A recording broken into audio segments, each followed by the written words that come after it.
everybody? This is your host, Huge Pop, from the Huge Pop Wrestling Podcast, and it is WXW week.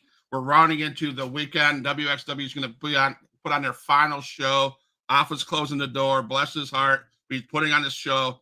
And today, we have a special guest. She is AKA Mom to the Third Gen, the Daddy Hunter, a WXW superstar, breaker of standards, boss babe. Please welcome to the Huge Pop Wrestling Podcast, the one, the only, the Daddy Hunter, Ashley. How you doing? I'm good. How are you doing? Wonderful, wonderful, wonderful. That's finally a good time to meet you. Thank you for taking the time out of your schedule. I know it took a couple of days to figure out when we were going to do this, when we weren't. I apologize, and I'm thankful for you able to reschedule. You're fine. The grind never stops. You work hard for this, just like I work hard for everything I'm doing. So it's understandable. I'll just put it to you fans who's watching and who are watching later on. It might get a little heated in this place today, but this is what wrestling is. This is what it's going to be about. And if it wasn't for some heat, what would make a good show, correct? So exactly. Before we get to the heaty part of it, Miss Ashley, so what was going through your mind as a child, as a kid, teenager growing up about wrestling? Did you like wrestling? Did you watch it? So it's so funny. I've never really had a good solid relationship with my father. Okay.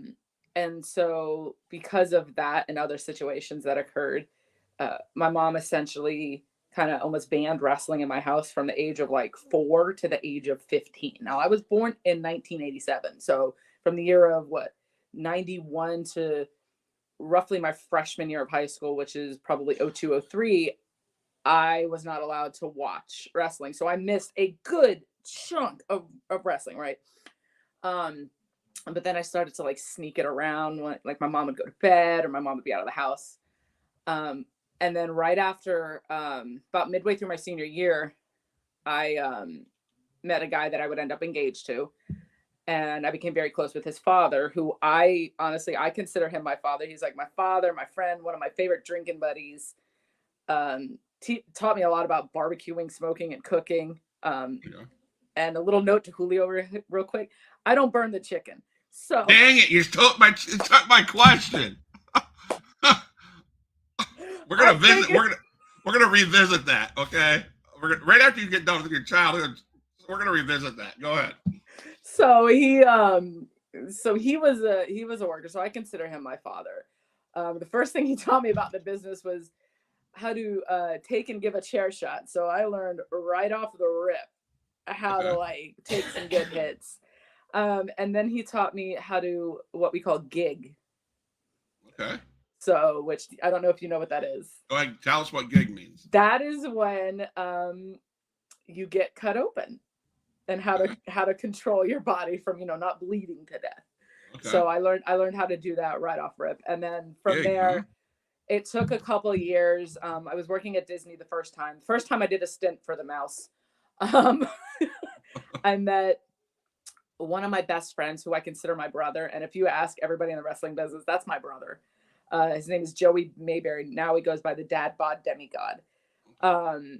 He convinced me to go to training with him. So I started fairly late, mid to late 20s, I would say. No, early 20s, because I've been doing this on and off for about 13 years now. Wow. So it just kind of progressed from there. I've had to take some time off. There was some personal issues. I've had a son while I've been in this business, who the third gen is. You can ask anybody that knows me now. This kid is already taking bumps, trying to climb turnbuckles, already knows how to take hits. Like, this kid's crazy. Nice. So it's just progressed from there. Nice. So as a fan, do you acknowledge the tribal chief? So I've been asked this by so many people, everybody that I work with, right?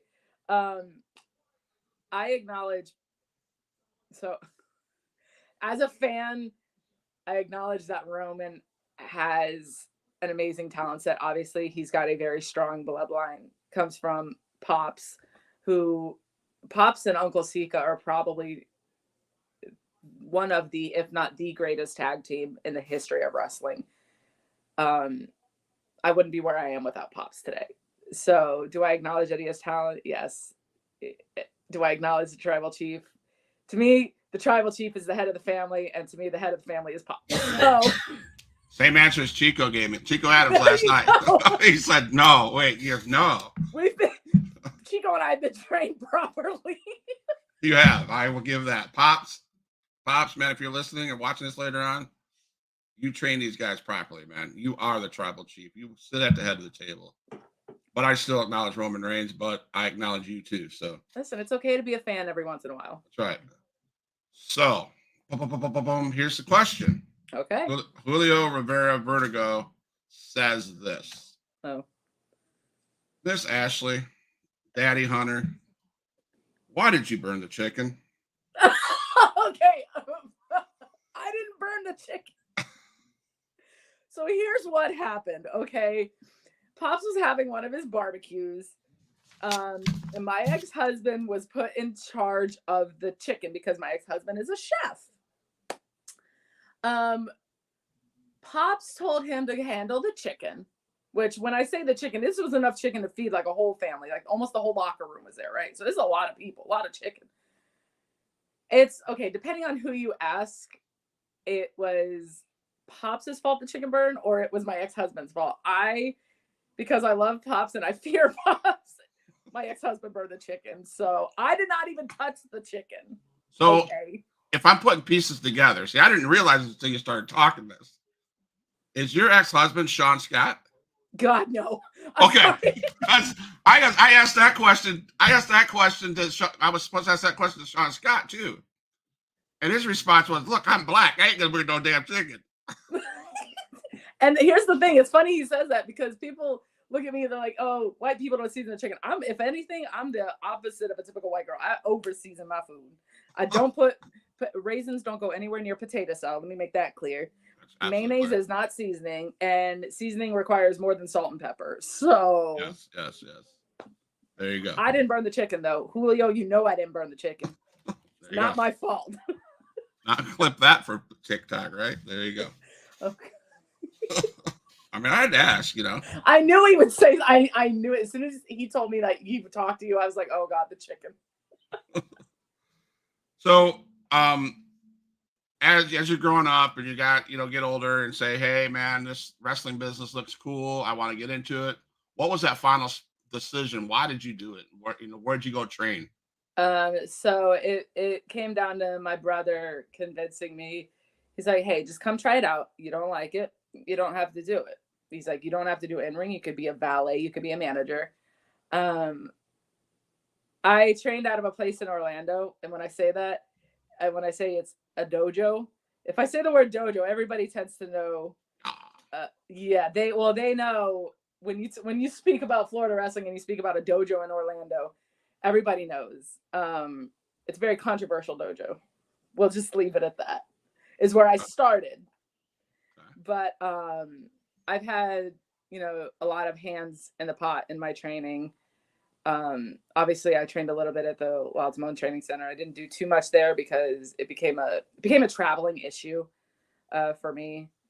And then, I've worked a little bit with Hound Dog, out of Amp Pro Wrestling. And he has, the dog pound training. So I've done some training with it. Oh my goodness. I am so sorry. I promise I'm a lady. Having an energy drink, so it's causing a little bit of a.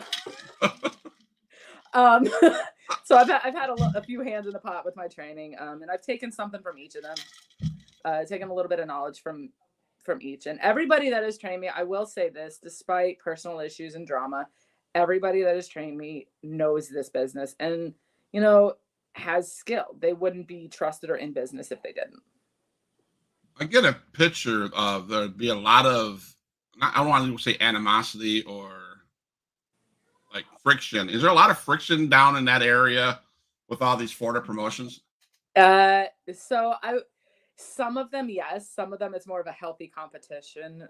And that's kind of like what I like to see is like WXW is for me, that was the big promotion here. And then of course you have WWN, and there's, Riot Pro, New Heights Wrestling. There's Real Pro, which I've worked with them too. Warrior Breed now. So it's a lot. It's just Florida to me, and everybody down here will tell you this. It's so oversaturated. Okay. But I like to look at it as a lot of healthy competition, Okay. because we're all in this business together. Absolutely.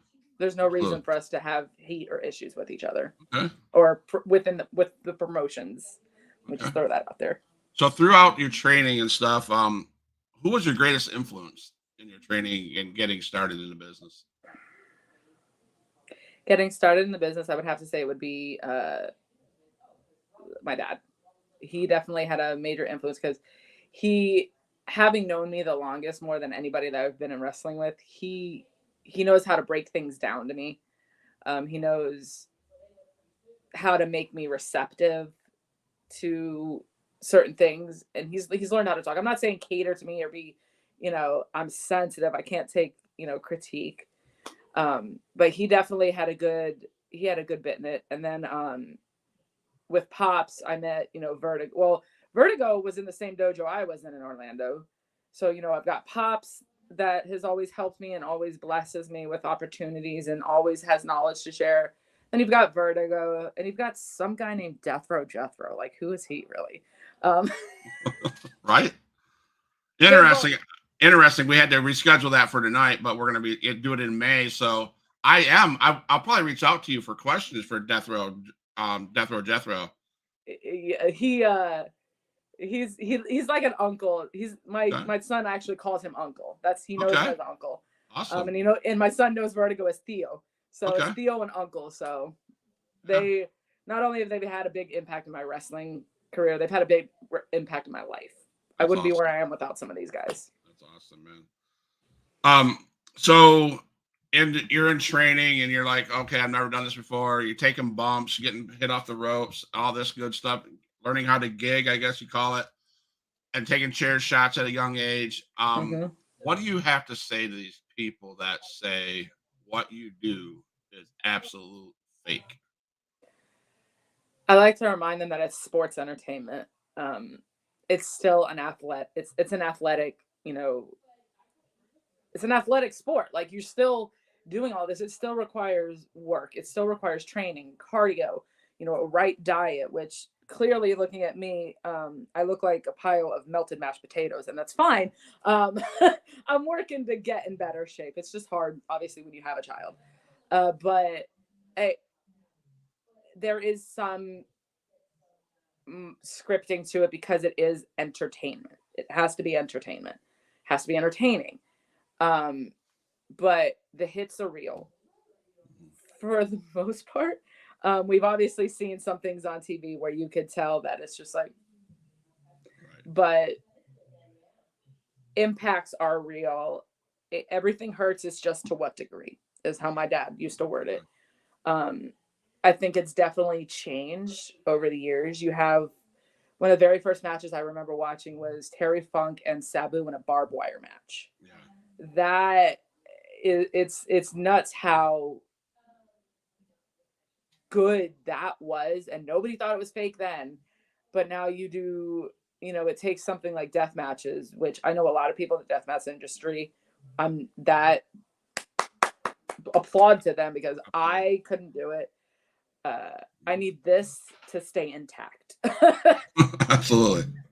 Plus, I feel like if I'm just like dripping blood, gushing everywhere, my son would not want to come anywhere near me. So let's just be a little bit real there. Right. Now I will say this: I did not get my first taste of indie wrestling until like 2 years ago, when I got in my car. Took my wife and I are foster parents. We run the emergency shelter for foster kids down here in the Panhandle, and we went to Panama City Beach to a brand called XIW, Extreme Impact Wrestling, where Jackson Slade from Tampa Bay, Damian Wayne, Johnny Knockout was there for a stint. I don't know if you know who that is. If you do, who doesn't know who Johnny Knockout is? Well, I mean, okay, so there you go. I mean, we'll leave it at that for a while. Yeah. I don't want to say anything. No, whatever. We'll save that for the heat portion of there the you go. podcast. And I came along, and this was handed to me. Okay. This thing, if you can see that nice. dent. That big old dent. This was used on Damian Wayne's head. Oh, goodness. Okay. And then I think Jackson Slade took a shot from Adrian Whisper with that chair. And if you're so close to the action and you see everything, and they left no need for the imagination that crap is 100% hurts, and it's not fake. It might be scripted, but it still is getting hit with the head in the chair. I'm sorry, that is proof. You can't mock that. So it's funny because my son, even though he's 3, like, here's the thing. Obviously, adults are going to have a little bit more knowledge as to what they're watching. But like with the children, my son, I took him to Proving Ground, and where my boyfriend was, getting hit and whatnot, and ended up on the ground. And my son almost had a complete meltdown because he thought he was hurt. Right. And so for that to get across to children, like, I don't care so much about the adults. Right. I want the kids, because the kids to them, this to them is like a dream. This is like, they look at some of us like heroes, and yeah. I want the kids to see, you know what, this is magic, this is entertainment. But my son thinks it's real, and that's all that matters to me. That's right. So how hard is training? So training for me hasn't been as hard as it needs to be, only because, like I said, it's hard being a mom, having a full-time job, now, with starting a company, and I don't even have 5 minutes to myself very often. If I do, it's in the middle of the night where everything is closed. So, but training, the typical training is very rigorous, because you have to keep your cardio up. Like I said, you've got to get your diet right. You've got to learn how to do things properly. You've got to, I don't want to say properly. Well, yes, properly, but also safely. Because when you're in the ring, it's like a dance. You got to keep yourself safe and your partner safe. And so you need to know what to do in certain situations to make sure that everybody stays safe, because nobody wants to be injured. Yes, things happen, but you don't plan to be injured. You know what I mean? Absolutely. So let's go through some career highlights. Okay. What do you consider as your highlight of your wrestling career? What match? Is there a match that you're like, yeah, or an achievement you made, or?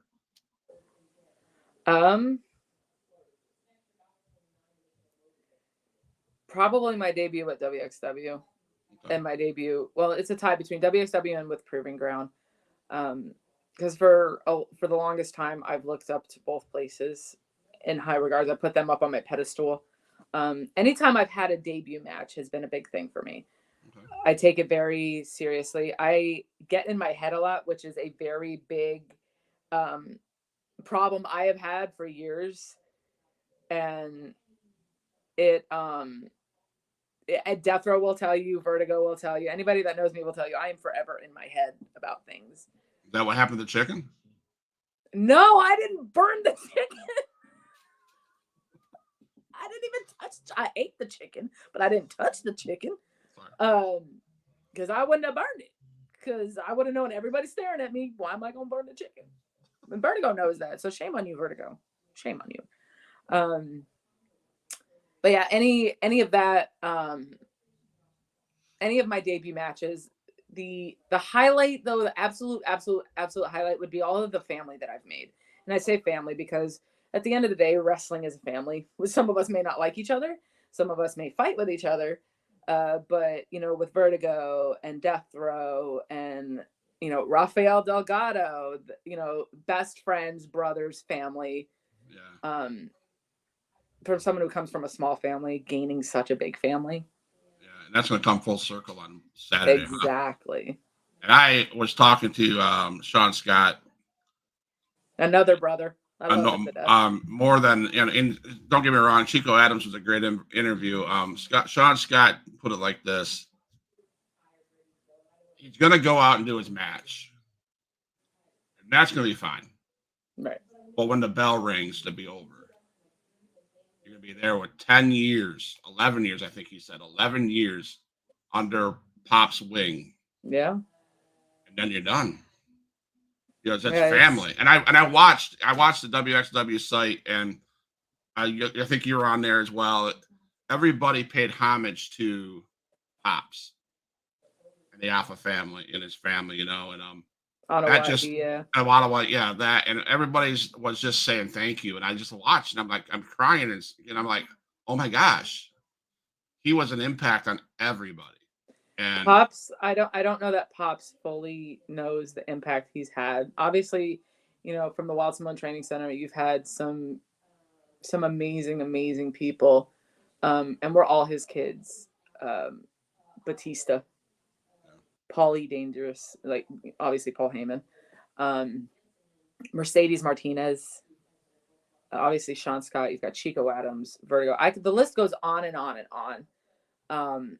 I definitely, when I posted my thoughts on WXW closing, I don't know if you watched it. I started crying. I had to control it because I'm an ugly crier. Okay, like all of this, I would look like a troll. All of this would be just off. So I had to control it, but Pops has had such a profound impact, not just in wrestling, but in my personal life, not just Pops, the whole Anawati family, moms, Vale, Uncle Sika, like everybody, it's crazy. This, if you take out the Anawati family, where would wrestling be today? Like, right. It's nuts. Right. So my next question, I'm going to change it up a little bit. The original question is, what advice comes to mind that has helped you come as far as you have? I'm going to add something to that. What advice that you have received from Alpha Pops that has helped you come as far as you have? Invest in yourself, and others will invest in you. Invest in your look, invest in your gear, invest in your skill, invest in everything around you. If you want to make it in this business, if you want people to invest in you and put effort into you and come watch you, you need to invest in yourself. Show up as if, WWE or AEW, whoever is watching you. So when one thing Pops instilled in me, and I'm making sure that I instill this in my locker room, you show up as if the big bosses are watching, as if they're there, as if you're going to an interview or to do extra work or whatever on these places.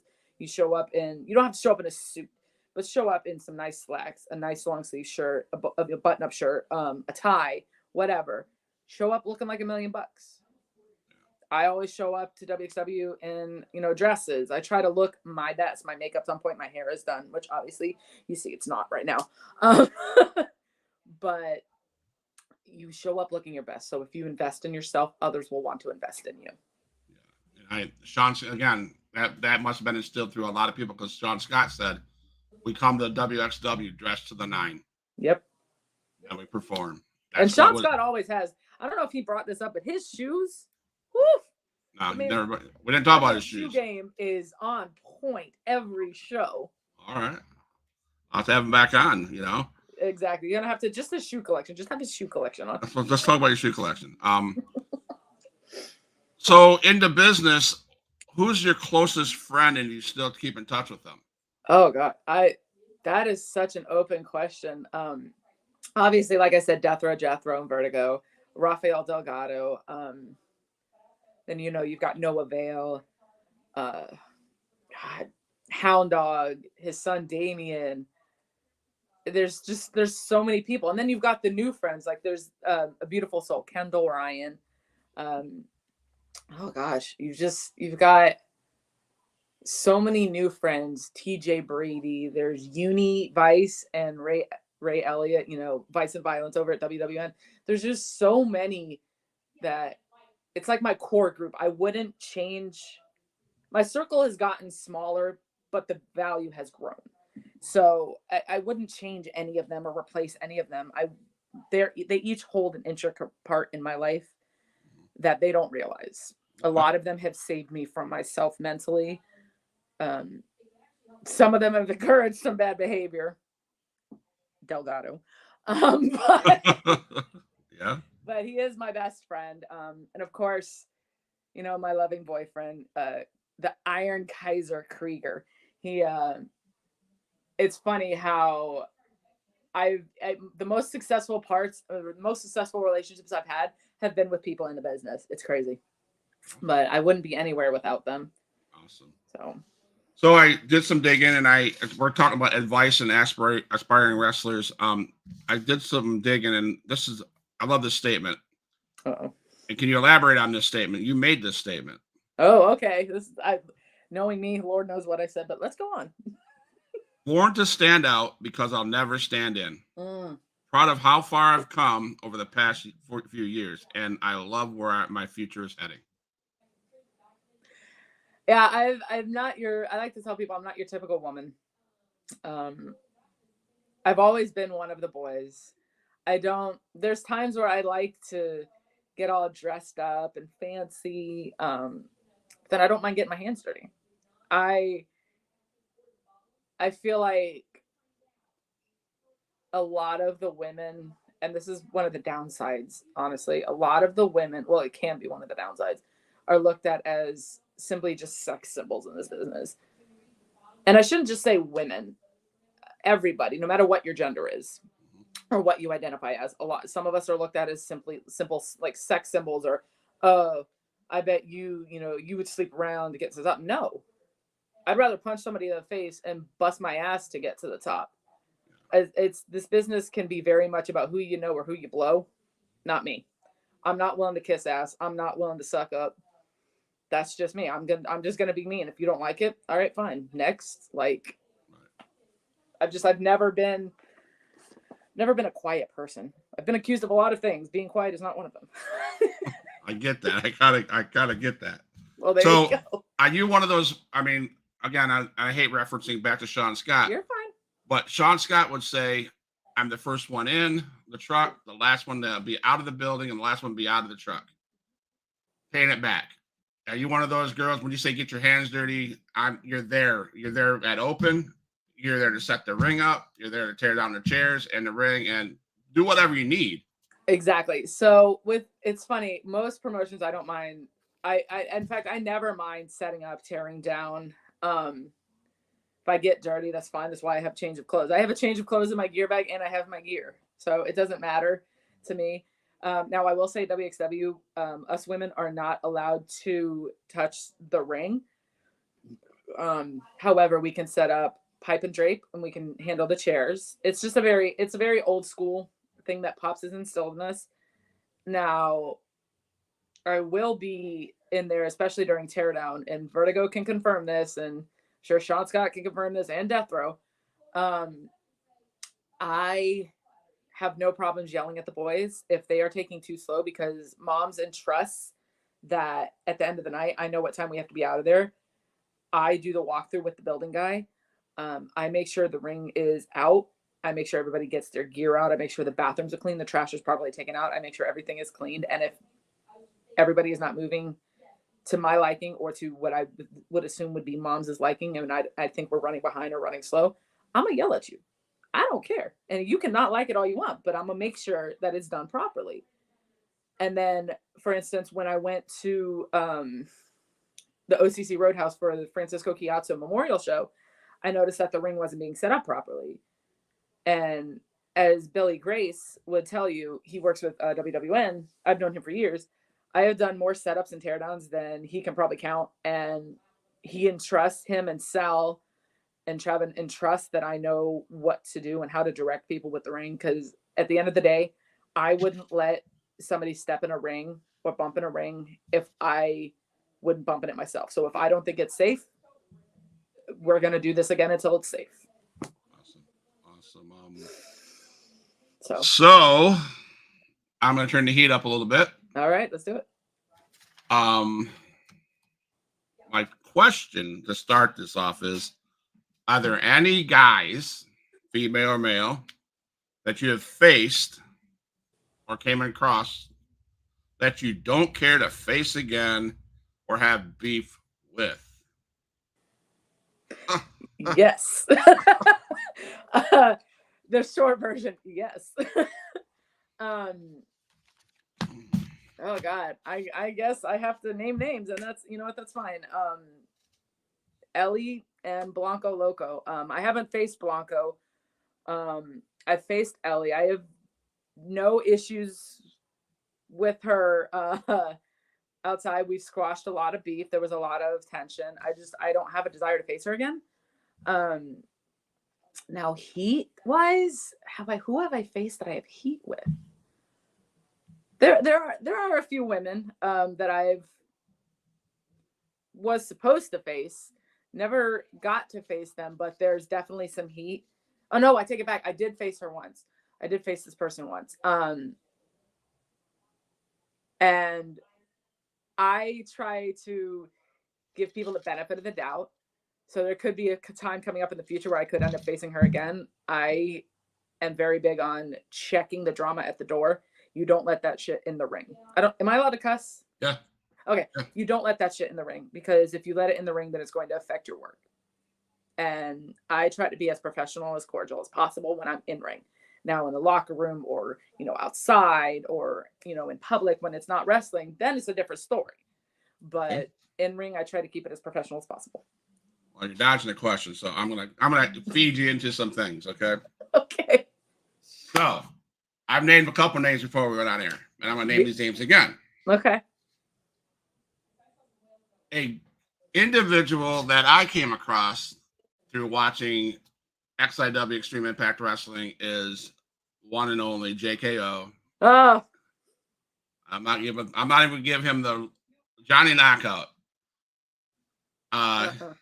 Who doesn't he have a problem with? Let's just leave it at that. Like, okay. not even all right, that, perfect. but like, is he that big of an issue down in that area, down in Central Florida, that a lot of promotions don't want him to be part of their promotion? Mm-hmm. It's just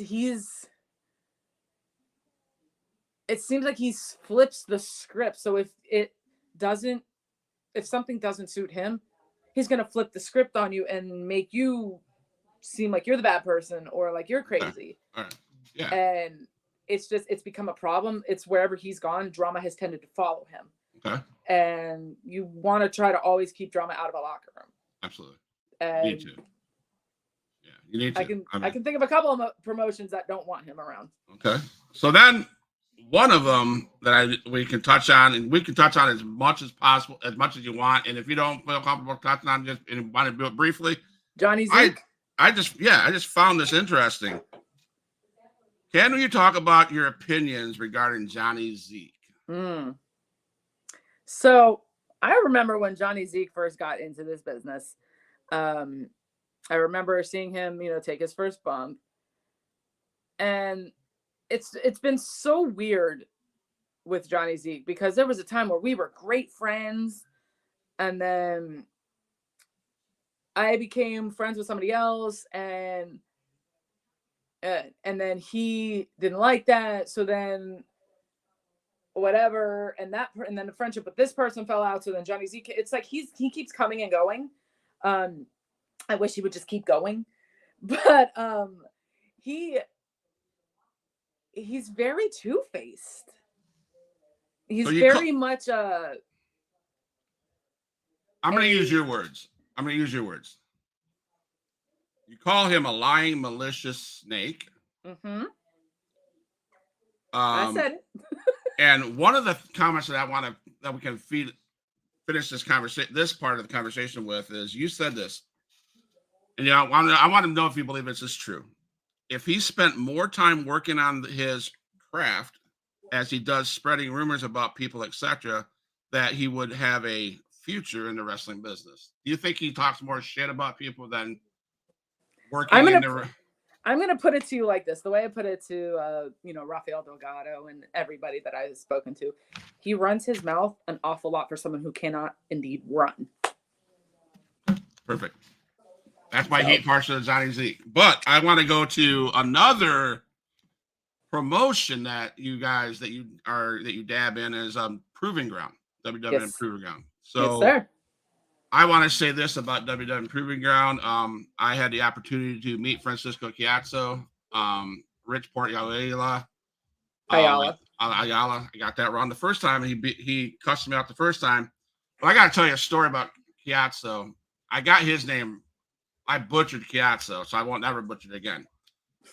He looked at me like a thug in the dark. Like he was going to take me out. He got this close to the screen, and I'm like, oh, crap. I messed up my first big interview. And after he gave me about 5 minutes. He says, Scott, he goes, you're good. I was just pissing. I was just messing with you. I'm like, dude, don't do that. Frankie could have, like, he was a very intimidating individual. It for me, for the longest time, it was very much hot or cold with him. I couldn't, like, I thought there was so much heat, and, you know, there was a history of heat, but then up to the day, I had to realize that he was just never an individual to sit here and, you know, with certain people, I feel like he would kind of keep an arm's distance. But then I realized coming into Proving Ground, he wouldn't have let me in Proving Ground if there was an issue. Yeah. He knows this business. He had such an amazing impact on this business. You know, he's got kids, you know, quote unquote kids, like Pops has kids. August Artois, the second son, Rafael Delgado, like TJ Brady, Ray Elliott, Uni, all of these guys were not just friends and family. They were his kids. He knows so many. He had such an impact on so many people. Right. I just hope he knew that. And so I hope he's looking down on his kids and he's proud of them. So you would put, I don't want to say ratings. I'm not talking Mount Rushmore 1 and 2. I'm asking, so you'd put the value of Frankie with WWN roster and his kid like that, and Pops with WXW on the same kind of level, I guess you'd say. Yeah, they both mean the same. Yeah, Pops has made so many sacrifices for his kids. Frankie made unbelievable sacrifices for his kids. Pops looks out for his kids, gives them every opportunity possible, the same way Frankie did. Yeah. And they both have brilliant minds for this business. Yeah. And so I would put them right at the same level. One of my favorite interviews with WWN is August Artois. Oh, he's a spitfire for sure. He's off the charts, man. That's like, you know, it was entertaining. You know, it's like, okay. But yeah, very proud of himself. Yeah. Well, he was another very much a hot or cold person, but at the end of the day, I have no issues with August. I support what he's doing. You know what? He did exactly what Pops taught us to do. And it's so funny. He's not a product of Pops. He's a product of Frankie. He invested in himself. So now others are investing in him. Absolutely. He's doing what everybody in this business should be doing. Absolutely. So Proving Ground, I read some stuff. On March 15th, you had a 3-way dance against Raven Knight and JC Black. Yes. How did that turn out? How'd that go? Can you walk me through that? It was good. JC needs to watch her back a little bit, but you know, because Raven is good. Raven's okay, but like, I'm the one to not be messed with. I make that very clear to both of them. It wasn't one of my greatest matches, but it's definitely a memorable match. I'm grateful for the match because I look at every match as a learning experience. I learn what I can control, what I can't control, what I can improve, what doesn't need to be improved. There's always room for improvement, but when I say what can be improved, like what doesn't need to be improved is, I feel like I have very good crowd work. I feel like I have very good presence. It's just with more training. Okay. You know, so. Did Raven walk out that victory that night, or did JC Black? JC did, I believe. Okay. Yes, so, JC did. Sorry. I've had a few concussions in my career, so it's like, huh? Mero Pro. Yes. Is that your company? Yes, sir. So you're the promoter of that company? Yes, sir.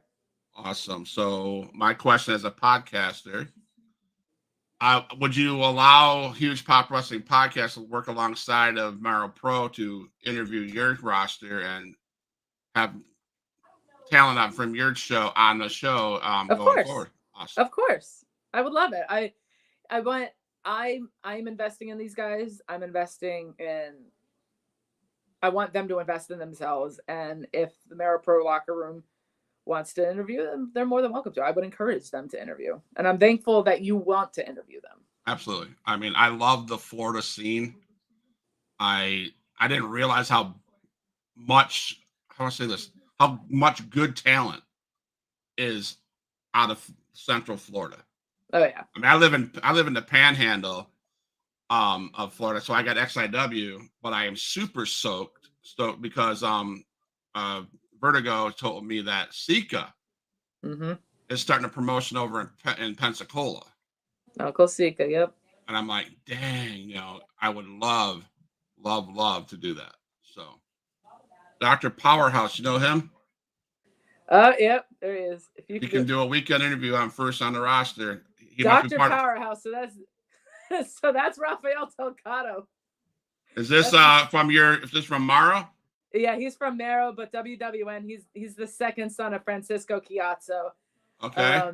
Dr. The Dominican, Powerhouse. he's the Dominican powerhouse. That man is Dominican as they come. Dr. Powerhouse, Yeah. I do podcasts on the weekend. I do Saturday, Sunday, 8 p.m. Central. If you could look me up on, is it Dr. Powerhouse on Facebook? So it's not Dr. Powerhouse, it's DR as in Dominican Republic. But yeah, he's on Facebook. I'll send you his, just another moniker to use now. Oh gosh. Yeah, for sure. I'll get you his information and get y'all linked up. The DR then? Mm-hmm. Okay, see, I got in trouble from I don't know if you know this guy, Koa, Yep. Hawaiian, whatever he calls himself. First time I met him, he's sitting in front of his Mustang with bills on top of the Mustang. I'm like, okay, whatever, dude. I referenced him as KOA. Oh yeah. 4 times. Oh gosh. He goes, would you shut your mouth? It's not KOA, it's Koa, damn it. Some people are very particular. I But try to correct people in a nice way. Yeah. Let me see. Some of the things you said, I'm gonna make this quite clear, you said, because there seems to be doubt and disbelief. This is me, this is mine. I have absolutely amazing team behind me to support me and help me. That's what you said about Maro. Yes. We have an awesome venue that will remain exclusive to us. This is not a promotion that books based off friendships and favoritism. There is a very specific concept at work here. All that being said, there's Maro, right? Mero, yeah. Maro. Again, I got it wrong. Shout out to Aaron / Caden Green for that. He came up with he was one of the first people I hit up about it. He right under Ring Breaker. Would made Dad pop? Oh yeah, the Ring Breaker. He was at a real quick side story on that. He was at a promotion and slammed the guy, and the ring broke. Wow. Yeah, but no. So Caden helped me with the name. Him and Death Row and Vertigo are my agents. They're my grounding. I throw concepts at them and they're like, well, that doesn't make sense. Let's try it this way. Okay, you know what? Because obviously they've been in this business like 1,000 years. Back in the olden times, ye olden days, when they first got into this business. So I trust they know what I want, and I trust them more than anything. Okay. And then of course you got KSP Media, which is TJ and Uni and Ray and all of them, and they're helping me out too. So I have an amazing team. I have an amazing concept that I'm very proud of, and I intend to see this through. Awesome, man. I'm excited. I can't wait to have the opportunity to interview your roster. Yeah, going forward. So you've been in Riot Pro and New Heights Wrestling. So is there any highlights of like big moments, huge pop moments that you could share from each of those? Yeah, so it's been a minute with Riot. Everything about Riot I love, from the owner promoter, JD, another brother of mine. God, I appreciate him so much. And of course he's got Death Row there and Vertigo working with him because they have the training school now. Just everything about Riot. And then with New Heights, there's a lot of guys up there who I don't know if they get the opportunities they deserve. But being up there, I was able to do a move that I hadn't done before. And when the crowd saw it, the crowd, even though they hate me up there, shout out to that crowd. They they enjoyed the move. I get the pop, if you will, when I go there. All right, there you go. Even though they don't like me. That's all right. I get pops when I don't like him, when I'm like not liked either. So hey, right? A pop is a pop. Pop's a pop. Fans. That's what we're talking about. Fans. Those are the ones you get the huge pop from. How important are fans to you at WXW, Riot Pro? And then there's got to be, the meaning's got probably different, maybe not different, between a fan of you in the ring and how are fans as important to you or more important to you with you as a promoter? So the fans make the business, because if fans weren't there, like, what are we doing this for? Who are we doing this for? Why are we doing this? Like, Are we just performing for ourselves? They become, it's funny because when you're in ring, whether you're, the bad guy, the good guy, the face or the heel, or vice versa, the heel or the face, you got to kind of play around with the crowd reaction. It's so funny. Like, as a heel, you want the crowd to not like, you want the crowd to hate you. As the face, you want them to love you. But then, like with Krieger, I look at him and it's so funny. Or even like with August and with some of these other guys, they're so hated that they're liked. The fans pop for them, whether they're good or bad. And you want that reaction just as much as you want the appropriate reaction for being the heel or the face. Because without the crowd is there. They're buying tickets. They're there to see you. They're spending money on you. And as a promoter, you kind of got to take a step back and like, not cater necessarily 100% to what the crowd wants, but you kind of got to put out something that's going to interest them, make them want to show up. Okay. And so it's like, you got to find the balance. So now will we see at Mero Pro the same concept that was instilled in your brain through Chiazzo at WWN Proving Ground and AFA? Are you taking from each? Did you learn from them? Is that what you're going to instill in what you want to see with your promotion? Yes. So what I want to see with my promotion is my goal is to put on matches that have never been seen before. Unfortunately, when you have so many wrestlers in one state, you tend to see some of the same matches over and over in various promotions, which fine, whatever. We know those matches are going to be entertaining. I'm not taking away anything from them. But you also don't want to see the same thing over and over and over, because at that point it could get stale, or it could get, what are you going to do to add to that match that'll draw fans in that they haven't seen before? Right. Why not just put on a different match? But you've also got to be business smart about it. And you've got to invest in the promotion and the show, so other people will invest in you. So I'm taking a little bit from everybody. Okay. From Pops, from the short time I knew Frankie, the short time I watched him, how he ran things and how he creatively had a hand in things, and Sal and Trevin, and obviously, and everybody at WWN and everybody at WXW and various promotions that I've either worked with, been in the ring for or whatnot. I try to take a little bit from everybody, because everybody's been in this business. Everybody has something they can teach, awesome, whether they know it or not. Awesome. I'm excited. So, I take care of foster kids. I stated that before. Mm-hmm. So we eat dinner together, and they know what Mr. Scott does all the time. So I'm not Huge Pop. My name is Scott. So just in case you need to know that. They want to ask questions. Okay. So we talked last night. So these are the questions that came up. And I asked Chico and I asked Sean these same questions. Interesting statements. But favorite food? Ooh. And everybody does that. When I ask favorite food, it's like, ooh. Because, okay, are we talking favorite dish, or are we talking like specific type of cuisine? And are we talking like food, or are we talking dessert? And when I say food, it could be an entree, it could be dessert, don't matter. Okay, so favorite type of cuisine, I would have to say Asian or Italian, easily. But ironically, my favorite dish would be my mom's shepherd's pie. It's not your typical shepherd's pie, which is made with lamb. It's great. But it's definitely it's either her shepherd's pie or the Jewish chicken soup, which is like 3 generations old recipe. And then my Mima, God rest her soul, used to make the best German chocolate cake. So that's why I say it's one of those. It's different. There's different answers. Okay. So does pineapple belong on pizza? Yeah. Okay. Favorite book? Ooh, Black Beauty. Okay. Favorite TV show? Oh God. I have 3 that I watch fairly consistently. Friends, Okay. The Office, Okay. and Game of Thrones. Okay. Awesome. Favorite movie? Gone with the Wind.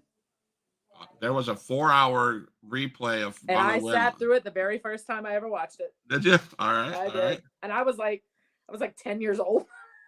Have you watched the Fiend Bray Wyatt movie yet?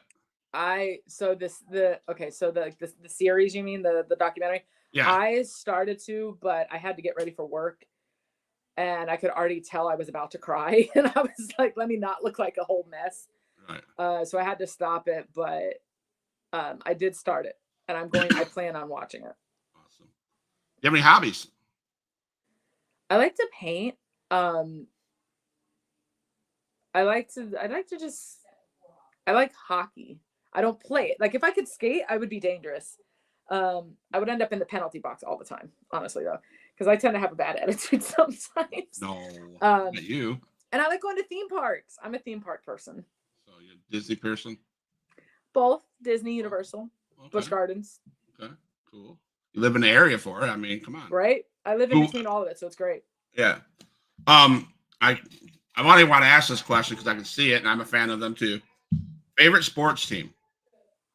Yeah, figure right. There it is, right there. Yeah. Also, here I could have just done this.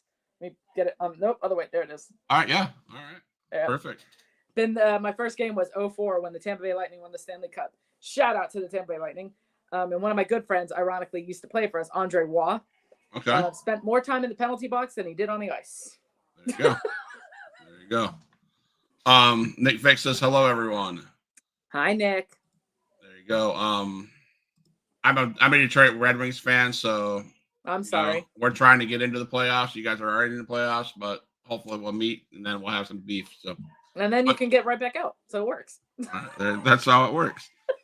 Do you have a Mount Rushmore of wrestlers?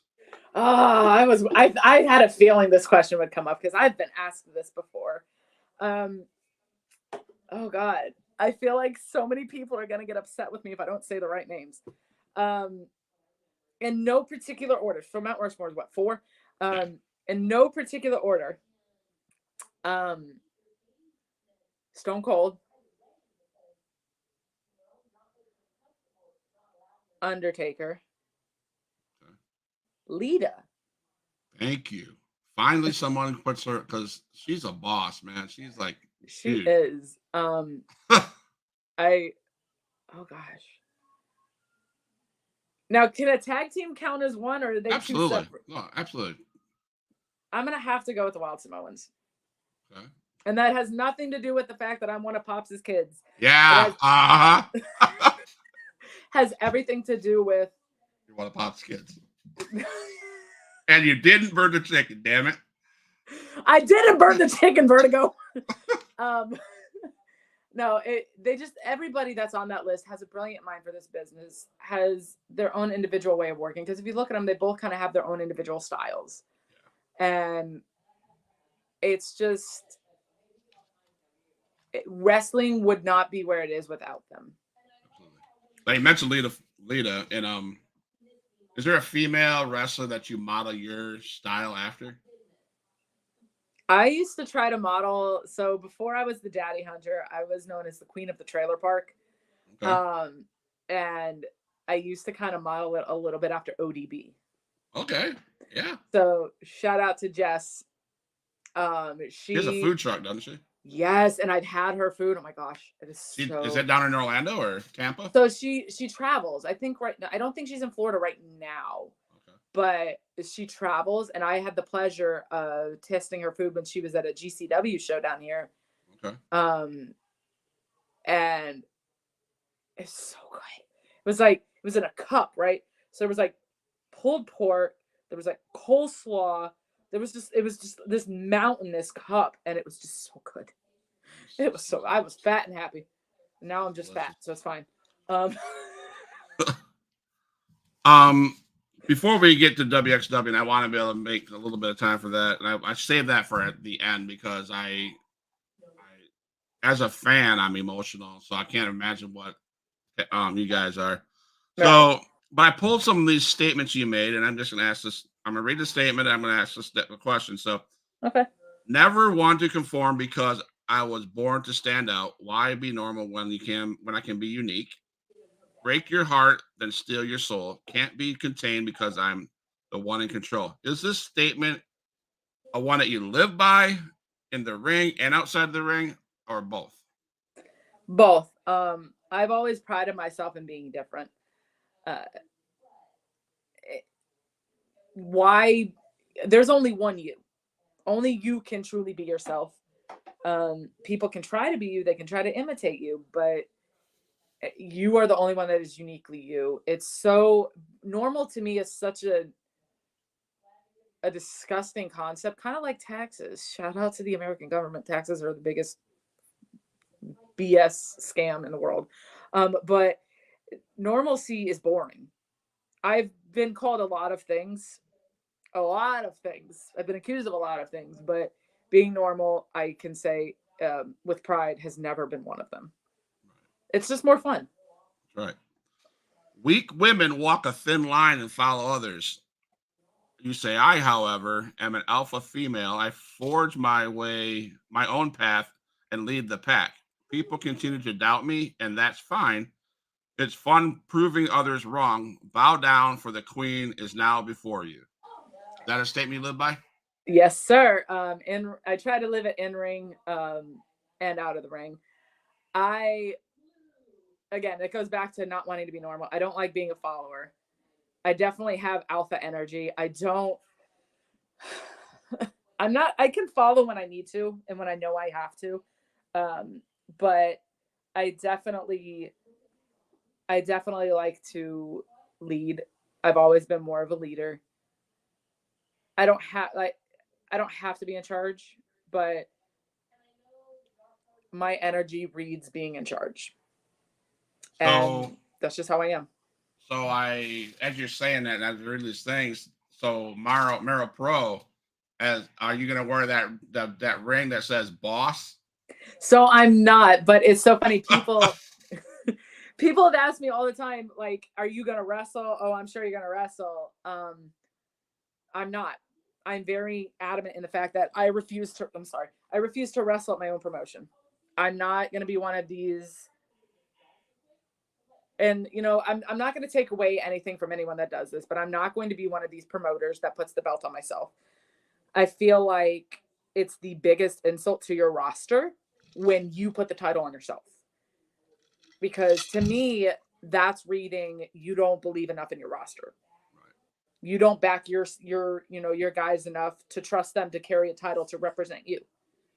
Yes, you represent yourself, but why put a title? Right. Who needs a title? There are no titles at Maripro. I don't know that I want titles. I haven't decided that yet. Okay. I don't want, because has a title ever been put on me? No. I have never once in the 13 years I've been in this business had a title. And that's fine. I used to care. It would be nice, but I don't have to have it. A title doesn't make the wrestler. True. I mean, they put on a title on Cody Rhodes, and he deserved it. I'm sorry, I cried. I'm not even gonna front. I cried. I'm getting off topic, but I have concerns about where they're gonna go. I think they made a huge mistake. I think they should have let Roman Reigns beat Hogan's record. I think he, for 4 years, carried that company for 4 years. And I could say a lot I could have a segment on Roman Reigns, and not once after he lost that night, Tripp could have stopped everything and brought him back, and so he could get the flowers that he deserves, right? And that's because he did deserve that. Now, don't get me wrong, Cody Rhodes finished the story. I just hope there's somewhere else to go with his, after he's finished the story. There will be. So I say that because I didn't ask you about Mero Pro. Do you have? Are you going to have storylines? Because for me as a fan, I think some kind of storytelling is very crucial to get invested. Does that make sense? Yes. I get what you're saying, and storylines can be very crucial. And I'm not opposed 1000% to ever having storylines, but like I said, my big thing with Mero Pro is matches and things that have not been seen before. Like if you look at my matches, okay, you've got D Ramos, the New Rican D Ramos versus the King of Battle, Nick Quinones, and the New Rican street fight. The two of them have never faced off. You've got Death Row Jethro versus Osha Osborne, never been seen before. You've got Vertigo versus Rafael Delgado versus Univice. They've never faced each other either. That's gonna be huge. I mean, you've got Aaron, which Caden Green. You've got him wrestling.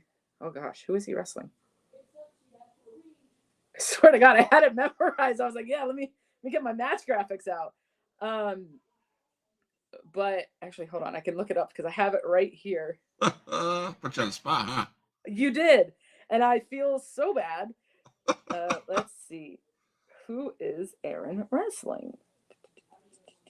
Aha. Where is it? Oh gosh. Okay, where's his match? Hold on, I gotta find his match. But you've got the Sexy Angels versus Kiss It Gang. Okay. You've got the Puerto Rican Hound Dogs versus the returning after 5 years, Tragic City. So you've got these matches that just you've never seen before, and the thing is each match they each have their own concept to it. They know, I trust them all. They know what they're doing. Okay. So I've paired them up the way that I have. Okay. Like you also have Zach Monstar versus Jason. Okay. I've paired them up the way that I have because I trust these guys to make it make sense. Like I said, I've got Vertigo and Caden, and I've got Death Row there to kind of for these guys to come to them and be like, hey, this is what we want to do.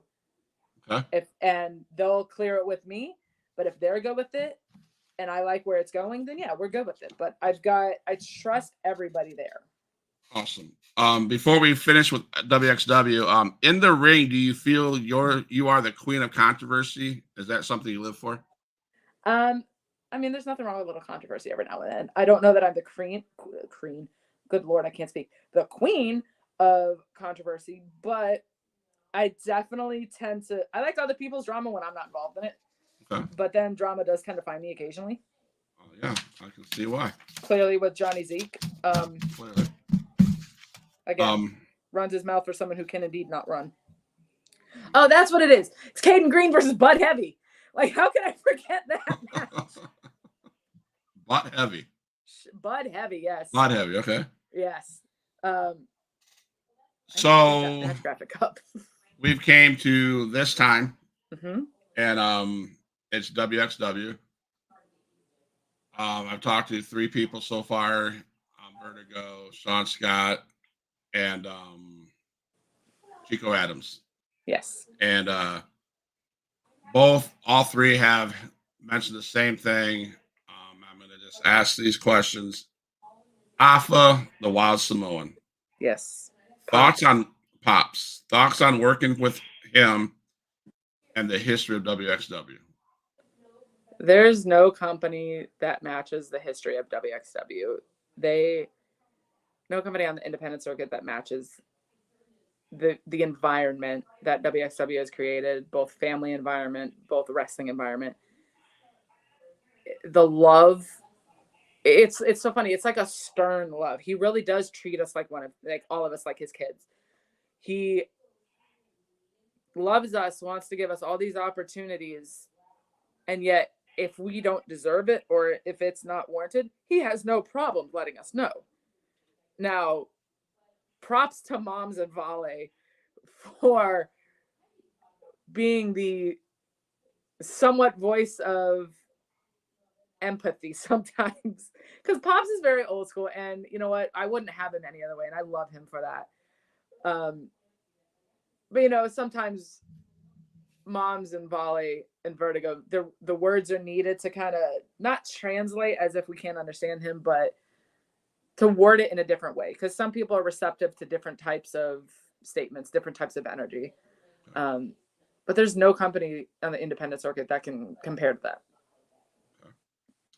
So we talked a little bit earlier about you're going to bring your gear. You don't know what you're really going to do that day, but you're going to bring your gear, correct? I am. I've always been trained, no matter what, even if you're not booked on a show, you bring your gear, because you never know what opportunities are going to pop up. I'm not expecting to work. If I can work, I'll work. They know that. I'm there to help out in any way, shape, or form that anybody in that locker room needs. Pops, moms, volley, vertigo, death row, whoever. I help out however. And I learn. I always go with an open mind so I can learn. Quite often I'm sitting in Gorilla, sitting next to Pops and them, and just listening and keeping my ears open so I can improve on things that I do outside of WXW. So you mentioned, you did say, I didn't even ask this question, but I normally do. I don't know what happened. But listening, sitting in the Gorilla room. Yes. You mentioned the Gorilla room with Pops Mm-hmm. and Sika and them. Mm-hmm. Do you think that's missing from the wrestlers today, that they don't pay attention? They don't listen to the likes of Pops, Vertigo, the legends that are in their back in the locker room? 100%. You think that's the reason why that's important? Obviously, they are there. They are the foundation that brought us all where we are now. Now, and I've said this a couple of times, where would we be without them? Where would wrestling be without them? They have such a storied knowledge, such a long history of, they've been there, they've done that, they've learned what works, what doesn't. And yes, you always need to take knowledge from different parts, but you can always learn something from someone. It's something I'm gonna miss, man. I can't. Absolutely. It's gonna be hard. WXW's been there for me when I didn't think there was anywhere else to go. They've had my back in some of the most difficult times in my life, and it's gonna be hard. It's so hard. I got chills. Unbelievable. My hair standing up. I'm not even asking. My next question was, what kind of emotions do you expect? I'm going to be bringing a bunch of tissues. I mean, I'm going to be bringing all of my makeup, because I can promise you I'm going to need a retouch. I have very good setting spray, but I'm still going to be bringing all of my makeup, because I'm sure if I don't, somebody else is going to need it. There's going to be so many emotions. I never before have had, and that I know of, has WXW ever had to limit the amount of people allowed in the building. We were given a capacity of 300 people. 100 of those are for the staff. And then we were only allowed to sell 200 tickets. And I wanted to make sure that I had a place there. So I think I've purchased 8 tickets. I've ended up giving them away, except minus my ticket, just because I had to be there. I told my boss at work, she's been trying for 2 days to convince me to come in on Saturday. I told her absolutely not. I said, you can put me on the schedule, but I'm not coming in. I will call out. I'm letting you know I'm not missing WXW's grand finale. I refuse to. How could you? I mean, yeah, like it's not even, I'm not even concerned about all the names that are going to be there.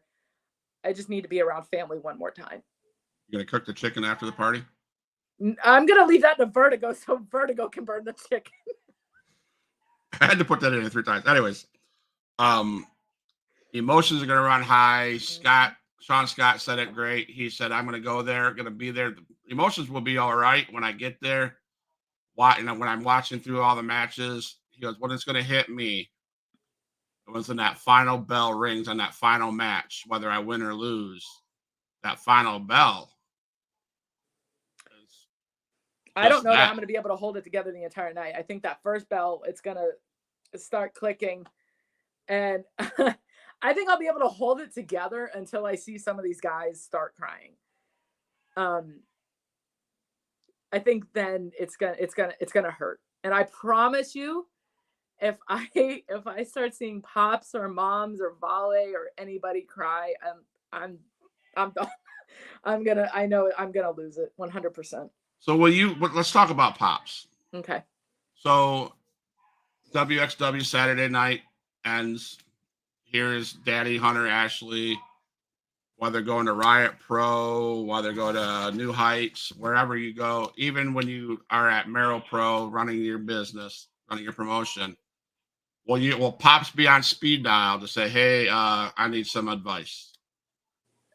I know I can always reach out. And even if he doesn't respond, I know I can always reach out. But at the same time, I, along with everybody else, need Pops to focus on his health. We want Pops around as long as possible. He hasn't had a very easy 6 months. By sounds of Facebook. Yeah, I don't know. I don't know that I could have made it in the 6 months with everything that he's had going on. The amount of strength he has, and then the amount of strength moms has, and Vale and everybody in the family, Alpha Junior, and just everybody just being there. I can't imagine how they've had to pull themselves from the depths. Like, it's so funny. We get told all the time that as moms, as like mothers to children, we don't have the luxury of quitting. We don't have the luxury of taking a break because somebody always needs us. And moms and Vale and Pups, like, I feel like they know they don't have that luxury, but I also want them to know that they have an amazing support of children behind them and siblings with them, that if anything is needed at the drop of the hat, we're there. If you feel that moment of weakness, you can reach out to any of us and we will be there for support. Absolutely. So here's the time of the show that it's your turn. Okay. You can close the show. I would love you to tell the fans where they can see you at, where they can if there's any up and coming challengers that you want to fire a shot at, go ahead. If there's a plug-in that you want to plug in your promotion, this is your time. And after you're done, when I think you're done, I will say goodbye to the people, and I'll play a song. But please stay on. Don't leave the chat room. Okay. I want to talk to you about a couple of things. So okay. Daddy Hunter Ashley, it's your turn. So you can always find me on Instagram at the.daddy.hunter.ashley, and that's THEE. You can find me usually almost every Friday night at Proving Ground, except this Friday. I have to work tonight, so I won't be there tonight. But then, of course, you've got the grand finale of WXW tomorrow. You've got I've got Warrior Breed on the 18th, but before that, I've got Merrill Pro on May 11th. That is my baby. So I would love for the fans to come out and, support these guys, support all our local boys, come see some of the most badass guys in this business. And we already have shows secured through the end of the year. So just come out and see us, come out and enjoy what we can do and what we've got. I promise you will walk away entertained. And I've got, the 20th of April is Amp Pro Wrestling up in Smoke. You can catch me there as the ring announcer, which has been a lovely new adventure I've been able to experience. Just keep an eye on the socials. There's also the Daddy Hunter Ashley on Facebook. And of course there's TikTok and Threads and the Twitter, where you do the tweeting of the stuff. I'm not very active on Twitter. I really need to get better. That's why you don't know. That's why you call it Twitter, right? The Twitter. Well, I almost said something else, but we're not going to go. Sorry. But yeah, so just keep an eye on the socials is the best way. I've like I said, I've had a few concussions in my time in the ring, so I have oatmeal up here, so it's kind of just mushing around. But just keep an eye on my socials. Huge Pop Wrestling Podcast. It's been another awesome hour and a half. We did talk a lot about the Daddy Hunter Ashley, her career, her highlights, her dislikes of certain people. Very opinionated, very strong-willed young lady. I 100% appreciate your interaction. Daddy Hunter Ashley, I 100% appreciate your willingness to share your stories. Check out WXW tomorrow night. 5:30 is when it starts. You can see it. I believe Vertigo said it will be on Facebook Live. I will also be streaming it live on the Huge Pop Wrestling Podcast be doing an interaction reaction type thing. So stay tuned to that. Join us on the Huge Pop Wrestling Podcast if you guys want to react with me. It's been a pleasure to Daddy Hunter Ashley. I can't wait to work alongside with you and your promotion. I'm excited about that. Thank you. This is Huge Pop Wrestling Podcast. And before I end, I got to find the music. There you go. And it's where we keep it real, and that's why it's live, and we love you guys. All my dogs, make some noise up in this house.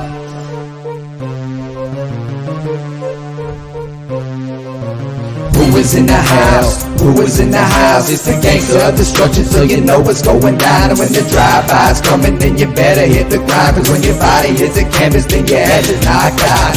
Who is in the house? Who is in the house? It's the gangster of destruction, so you know what's going down. And when the drive-by's coming, then you better hit the grind. Cause when your body hits the canvas, then your head is knocked out. Fight with Adrian Whisper is like a fight with the devil, because when he's dealing with you, you cannot get on this level. Fight with Adrian Whisper, it's like a fight with a king. It's like a fight with an army, they got the tanks and everything. He's leaving bruises and stitches, possibly leaving you crippled, cause when he sets up the table and sends you straight through the middle. Six sadistic free, beat that ass with a light bulb. Leave a piece of glass embedded in the back of your skull.